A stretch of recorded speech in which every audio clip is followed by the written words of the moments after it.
Hi there, I'm Jack. And I'm Matt. And this is the MindKeepers podcast. We are an educational platform with the mission of guiding people to take the first step to addressing their mental health. What? Sorry, Jackstein, cross between a jab and a vaccine. I like that. Okay, right, we are recording. Hello and welcome to the second... Right. Hello and welcome to the second episode of the Anxiety Explained series. Today, myself and Matt are going to be talking about the symptoms of anxiety. So, first of all, we're going to be covering just a little description of what anxiety is, just to recap on that. And then we're going to be delving into some of the symptoms, in particular, the mental symptoms or symptoms of the mind, and then also the physical symptoms as well. But first of all, some important business, Matt. As always, what is your number? What is my number? So just to give everyone a bit of context, this is the numbers game that me and Jack like to play, where we rate ourselves from 1 to 10 based on how we are feeling within our mental health. So 1 is I'm really not okay at the moment, and 10 is I am absolutely brilliant. And it just helps me and Jack to check in on each other and check that the other person is feeling okay. So I would probably say my mental health today is on a 7. I love a 7, but it is a 7 today. You do love a 7. I think it's slightly brighter than it was yesterday. We're now going into the weekend, but a hard week at work, feeling a bit it was a bit groggy towards the end of the week. So I feel a little bit sort of fatigued from the week that I've had working. Also went back to the gym. I had a cold a couple of weeks ago and it just knocked me for 6. So I've been getting back into the gym and getting into my routine again. It just feels a bit groggy. So that's why I'm not up there in the realms of the 8s and the 9s and the 10s, but 7 nevertheless. What about you, Jack? Where are you sitting today? I was going to say, Matt, I can tell you've been hitting the gym, mate. Yeah, you're filling out your shirt today. Looking big, lifting the weights, eh? Them 2 kilogram dumbbells. Big in the right, but I hope you mean big in the right way there, Jack. Defined, mate, defined. 2 kilograms is a hefty weight, and I would not, I wouldn't actually say that's a bad thing. You need to start somewhere, Jack. And if I start on the 2 kg dumbbells, I start on the 2 kg dumbbells. This is true. I shouldn't mock you. At least you're hitting the gym, mate. I haven't been step foot inside the gym for over a year. So you went on a run today, though. I did. So yeah, I suppose I'll give my number in coinciding with that. So likewise, I'd say I'm an 8 today, actually, for a few reasons. I have received my first COVID jab vaccine. My left arm's a little bit achy, but I'm feeling all right. And a Jackstein, cross between a jab and a vaccine. I like that. I like where you're going with that. Killing 2 birds with 1 stone with that one. But I also managed a nice little 10K run today. And for people who are close to me, who know that I love my running, but I have been riddled with all sorts of injuries, ailments, and everything under the sun. And I'm finally getting back into a kind of exercise routine now. And as we know, with our mental fitness, sometimes exercise is a good way in terms of self-help. So yeah, that's a reason for me feeling really good today, although I'm extremely unfit and feel a little bit queasy after it. So if I stop talking, Matt, you know that I may have passed out of exhaustion. I'll bear that in mind. The show must go on, though. Show must go on. You can just talk to yourself for the rest of the pod, mate. That's not a problem. You love a chat, so yeah. You can chew your own ear off. So that's good. I'm an 8. You're a 7.5. Happy. You're a 7. Sorry. Average score 7.5. Happy days.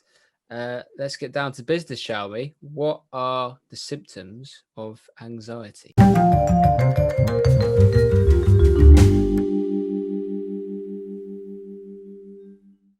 So, to kick off, we are quickly going to provide, just to recap, obviously episode 1 of the Anxiety Explained series, we spoke about what anxiety is. So it'd be useful just to provide a recap of a definition of anxiety before we talk about some of the symptoms. Yep. So here's a short definition.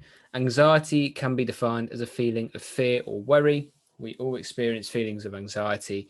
However, some people find it hard to control their worries. The feelings of anxiety are more constant and can affect their daily lives. as well. So that quickly summarizes what anxiety is. And now, Matt, I think we should delve into what some of the symptoms are.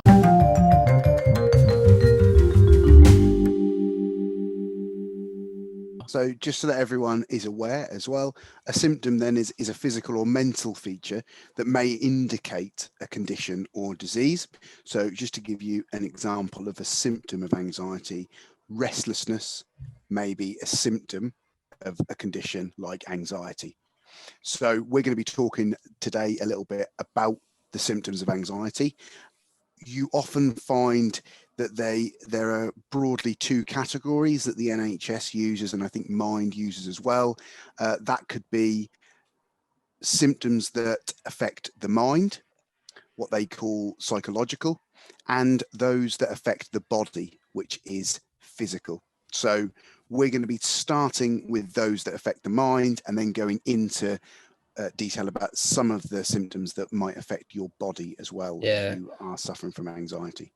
I think that's an important just awareness piece as well, to distinguish between the two, but also to bring the point to light that, of course, there are physical symptoms as well that arise from anxiety. I think that there might be a preconception that, if you're suffering from a mental illness or disorder, that maybe all the symptoms are in the mind and psychological. But no, we actually know as well that there are some quite debilitating physical symptoms which can arise from a mental illness or disorder as well. So should we delve into some of the symptoms that affect the mind, Matt? 100%. So I will give you a list of the symptoms that affect the mind. So there's a few quite nasty ones here which aren't nice to experience. So a feeling of restlessness, a sense of dread, feeling constantly on edge, difficulty concentrating, and irritability. So they're the main symptoms that you might experience, within your mind, or that may affect you when you've got anxiety. And I think there's some quite sort of not nice ones there to experience. You've got that sense of dread. We've talked before in previous podcasts about and with the feeling of how it feels rocking on your chair, and that feeling of dread that you're going to be, and I can really relate to that as a symptom. Yeah. Yes. Yeah, definitely. Are there any in particular that you've actually experienced? I know we've all been in a situation where we've had situational anxiety. Are any of these ones that affect your mind that are apparent to you when you might feel anxious at all?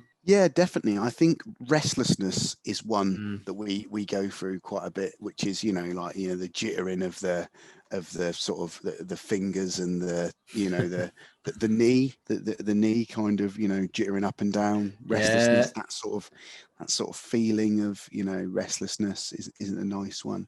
Good point. Tossing and turning at night as well. Yes. Before you go on holiday, that feeling of restlessness in bed at night, not being able to sleep, knowing that you've got worrying that you might have missed your passport, or you might lose your ticket, or the taxi doesn't arrive on time and you get stuck in traffic. Sense of dread there as well, which is quite revealing, isn't it? Yeah, definitely. I'd say for myself, it kind of, I suppose, crosses two of them off. I'd say difficulty concentrating and irritability. I get really bad like brain fog. So if I know I'm feeling quite anxious, I know that I can't concentrate on things, and I just get a really foggy brain, kind of lack of clarity in my thoughts. And it's so frustrating. I find it so frustrating. It's like I'm stuck in my head. So yeah, I can definitely relate to that as a symptom. But like we know as well, if you could probably signpost if you notice any of these symptoms from a close family member or a friend as well. So maybe if they're quite irritable, or maybe if they seem like they might be constantly on edge as well, not only to signpost if you're having any of these symptoms, but maybe if a family member or a friend or a work colleague's having them as well. So it's important to be aware of what them symptoms are that affect the mind. So just to recap then, the symptoms that can affect your mind, which are associated to anxiety, we've got restlessness, a sense of dread, feeling constantly on edge, difficulty concentrating, and irritability as well. As we say, that's the symptoms of the mind. We've also got symptoms that affect your body. as well. So the list is a little bit longer and a bit more ambiguous as well. But the symptoms that affect your body can be dizziness, tiredness, a noticeably strong, fast, or irregular heartbeat, palpitations. I'm kind of experiencing that now after my run, literally coming straight to record this. Muscle aches and tension. I'll definitely get that later on as well. Trembling or shaking, dry mouth, excessive sweating, shortness of breath, stomach ache, feeling sick, headache, pins and needles, and difficulty falling asleep or staying awake, so insomnia. A very long list of quite varied symptoms there, Matt. Yeah, and actually, some of them quite interlink, don't they? The feelings of the mind and the feelings of the body. So a great thing for me, or example, is, I even said, didn't I, that feeling of restlessness that we were just talking about, which is, that mind feeling. Actually, when I'm feeling restless, I shake, or you might shake or twitch, or so a lot of them are intertwined with the mind and the body. So it's quite a long list there. Yeah, what would you definitely say anyone ones on there that resonate with you, Jack? Oh, ones on there that resonate with me. Probably, actually, yeah, tiredness. I noticed that when I get anxious, I get quite. It's kind of like a double-edged sword, really, with the symptoms, because if I'm feeling anxious, I kind of get myself so pent up and quite tense that kind of leads to tiredness later on, maybe when I've calmed down a bit. So, yeah, definitely a bit of tiredness, but also muscle aches and tension. So, and that's one that has only really kind of come to light for me over the past year. Like I mentioned to you earlier, I've had lots of kind of ailments, and when we're doing our numbers ailments, and one of the things is actually having really tight muscles. And that, I think, is just from having kind of like a bout of kind of prolonged anxiety over the summer. So yeah, definitely that, because when I feel anxious, I can feel it's like a flight or fight reaction that your body kind of tenses up. And one thing I noticed as well was if I go to sleep at night and I'm feeling quite anxious, I'll be in like the fetal position. So like, where your body's like curled up. Yeah. So that's an interesting point that I read, that that can be a sign of feeling anxious as well. It's like your body's defense mechanism, and that's what happens with your muscles as well. So yeah, really interesting how your mind can then affect your muscles at the same time. Yeah. How about you? Yeah. I think probably for me, do you know what, the muscle aches and tension thing is something that I do find quite interesting as well, from the perspective of maybe one that I may have felt before, but not quite realised that the link between the two, that maybe, if you are stressed or anxious, that it makes you feel a bit tight and tense. I find that one of the things that I've done before is yoga, and I find that almost like deep stretching, but also a yoga or a Pilates or something like that really helps to, and it's quite, I never really made that connection to the point that actually you feel very tense and you have muscle aches and tension, and then actually when how good I used to feel sometimes when I would finish like a yoga session and I'd be like, oh, I feel so stretched out, and it's kind of like, actually that makes a lot of sense to me. So I that one resonates with me, because I think, well, maybe it's something that I was experiencing I didn't quite realize I was experiencing, but explains why when I finish at the gym, if I do a 10-minute stretch down or a 15-minute stretch, why I feel so great after it. Yeah. So that's probably one of them for me. Yeah, and that's, I suppose, brings about the importance as well. And I think we'll touch on this in podcasts to come, but dealing in terms of mitigations for anxiety, the importance of a healthy lifestyle and things like exercising, because you can release that pent up tension and get it all out of your muscles and your joints. And especially in the situation we're in at the moment, where a lot of us are quite sedentary, sat at home, working from home all day. If you're doing a stressful job and that is building some anxiety, but you're not moving as much as well, that can just accentuate some of them physical symptoms too. So yeah, very important to have mitigations in place to try and relieve that. Difficulty falling asleep as well. I think in insomnia and staying asleep when you're feeling very stressed, or you're in an environment where you're potentially quite anxious and about something. So I think we've already talked about the whole holiday scenario, but if you've got a big work meeting, or you've got something happening in your life that's a big event that you're a bit anxious about, that's always a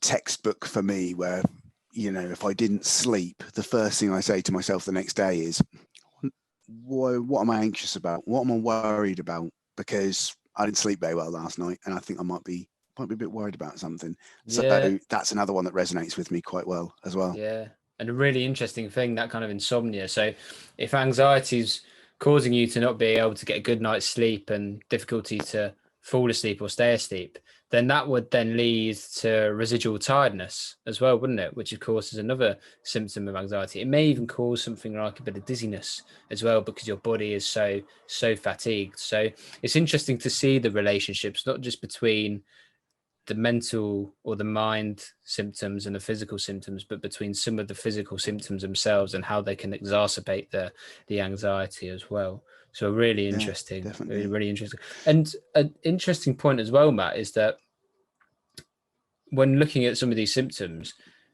they probably, if you had like a cold or a virus, if you had some of these symptoms, you'd probably take a day off work with them, wouldn't you? If you were feeling noticeably tired, you had stomach ache, even maybe even something like pins and needles, that would probably warrant, taking a day off work. But maybe if someone with anxiety, I feel like there's a bit of a stigma, maybe not to take a day off work, but it just shows the importance of acknowledging whether your mental fitness is not quite there, and actually taking the action to make sure you get up to where you should be and recharging the batteries, so to speak.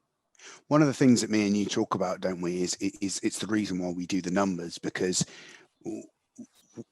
mental health is not linear. It's not a straight line thing. It's very up and down. Some days you might feel like you're not in a very good place, and then other days you might feel slightly better. And it's not an always one score thing, which is exactly why we do the numbers, because we might get into a session one day and actually, Jax, you're a 3, and I go, maybe you should go out, mate, and get some fresh air and do something else. Do you know what I mean? And have a bit of you time, maybe, if you're not, because and it's a good way to gauge the numbers. And I think that is something. That's the reason why we do the numbers, because we know that mental health isn't a straight line thing.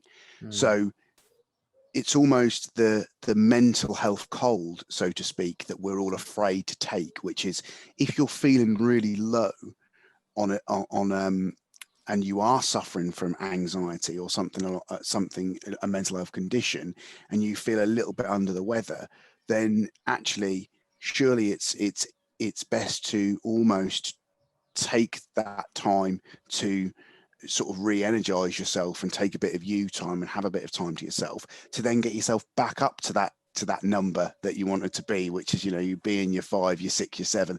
And you're so right about the cold, because if you have a cold at work, then you will, if you feel the symptoms of cold, you'll take a day off, and you'll comfortably say to your manager, oh, I'm taking a day off today because I've got a really bad cold.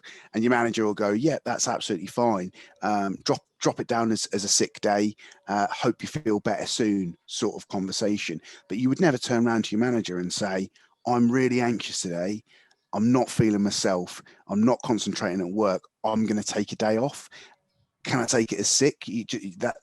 There's just no conversation like that. So I completely agree with you. Yeah. Some of these symptoms, mental or physical, you wouldn't go in with a cold. So it's almost like, why do we not do that when we're feeling up what you'd call your mental health cold? You can have it. It always seems to be one extreme to the other with mental health, doesn't it? Yeah, and that's such an interesting analogy as well, Matt, because if you have that cold and you go into work, you're putting your body under more stress, aren't you? You're not taking that time to recover, and that cold later then down the line might develop into something even further. It might come into, develop into pneumonia, etc., because you haven't had the rest and recovery you need. And it's the same with a mental illness, or even suffering from anxiety as well. If you're not taking that time out to address these symptoms and give your body and the mind the rest that it needs, you're just going to exacerbate and essentially accentuate that, that problem that you're having. It's going to snowball into something bigger and bigger and bigger, rather than nipping it in the bud nice and early when you can and addressing it. So yeah, that it just brings to light the importance of recognizing when you've got them symptoms, be them mental or physical, and taking that mitigation that you need. And touching upon the work topic as well, I know a lot of organizations are taking the step to raise awareness with, mental health. You've got mental health first aiders. I know you have them in your organization, Matt. We do as well. And that's really important, because then there is an outlet, if you like, to address that with your organization as well, and potentially take the time off that you need to try and get back up to where you want to be as well. Definitely. Mental health first aid, I think, is a huge frontline project that really does help with that, which is given that outlet for someone to be able to talk to someone and feel empowered to take the time, if they need it, to be able to recover. And I think that's one of the reasons why we're looking at symptoms today, because actually when you look at the symptoms, you realize that they're not nice things to experience. So why is there stigma around people getting the help that they need when they're experiencing some of these, to the point where and we talk a lot about affecting your daily life, and that's exactly it. You can have anxiety to the point where everyone feels anxious from time to time, but if you're experiencing these symptoms day in, day out, and it was affecting your daily life, why would you not get the help that you need? Or why wouldn't you break that stigma and get the help you need for that? And I think that's one of the real interesting areas and reasons why we look at symptoms, and why we felt we wanted to do this podcast specifically about the symptoms, because the more people understand them, the more they're likely to really understand why someone might not feel like doing their normal day if they're experiencing these on a day-to-day, day-in, day-out basis. So yeah, definitely. It's a really, really worthwhile exercise looking through them. And I'll just give a candid first-hand experience from myself, where I thought actually I had some of these symptoms, and I thought I was having a physical problem, where I went actually to the doctors, and actually in hindsight, I realized that looking at these symptoms, it was actually probably down to just feeling anxious at the time. So I was at work back when I was on my placement year, and I came back from a run and my lunch. I sat down, and I was in good physical condition, strong heart, etc. And I had a lot on at work, and I just noticed that my heart was palpitating. I felt quite dizzy, quite short of breath, brain fog, bit of pins and needles as well, and it was just odd. In the end, because I was kind of getting myself so worked up, I went down to see the doctor who's on site at the organisation, and they just did a couple of they checked my blood pressure, checked my oxygen level on my finger, and said, "Yeah, you're all right. Your oxygen level is a tiny bit low, but you're fine." And the manager sent me home in the end, and they just said, "Go see your GP." Went and saw my GP, did listen to my heart and things like that, and he said, "Look, you're a fit young lad. Are you feeling stressed at the minute?" And I was like, "Well, not really." But I look back in hindsight, I wasn't really getting enough sleep at that time. I was concentrating on work. I was doing a long commute.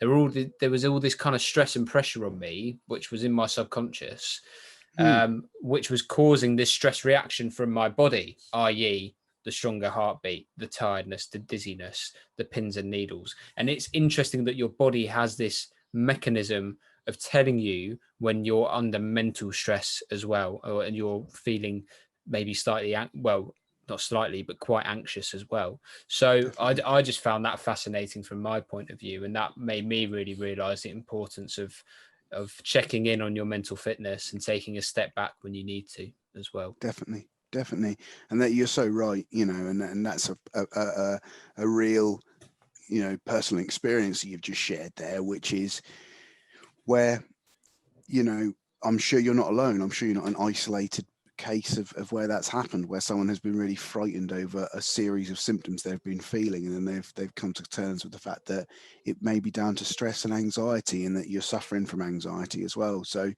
I think it's a really great example and great thing to share with people, Jack. So Yeah, definitely. But if you are perhaps experiencing any of these symptoms of the mind, or even symptoms that affect your body as well, and you do want to find out a little bit more about how maybe you can address it, or even find out more as well, then it would be a good idea if you want to head over to MindKeepers website. We've got articles on the symptoms, which goes into a bit more depth. But also individual conditions associated to anxiety as well, where you can look at the kind of symptoms that relate to them too. We've also got our Get Help page as well. So if you did feel like you wanted to take a step, then you can look there to see where you can go. And myself and Matt always recommend as well that maybe a discussion of with your GP, who is of course a professional and should be trained in this area, can help you to ascertain what maybe you're going through as well, if you tell them what your symptoms are. So yeah, the link to the website is in the description if you want to head over there. Nice. So let's recap then, Jack.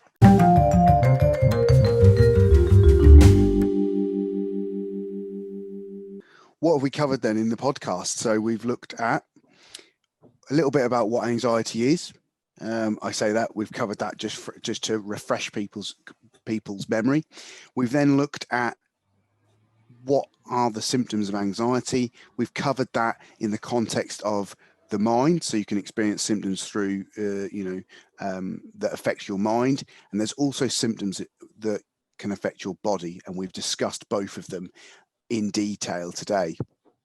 And then hopefully some of our opinions and shared stories that we've then given you has kind of changed your view maybe on the symptoms of anxiety a little bit today as well. And hopefully then we've also given you a few ways that you can go and get help and maybe tackle some of these mental health symptoms that you're experiencing as well. So hopefully that's what we've covered.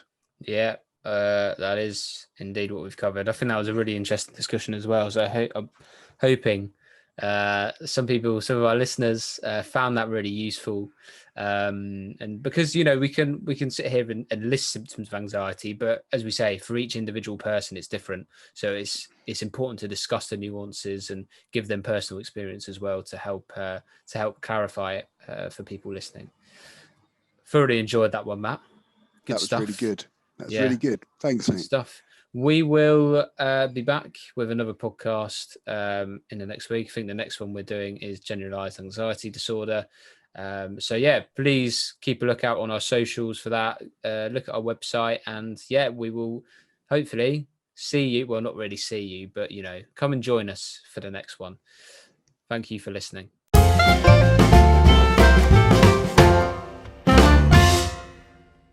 Thank you for listening to the MindKeepers podcast. Our purpose is to ensure that anyone who needs help takes the steps to get it. Break the stigma, take the step.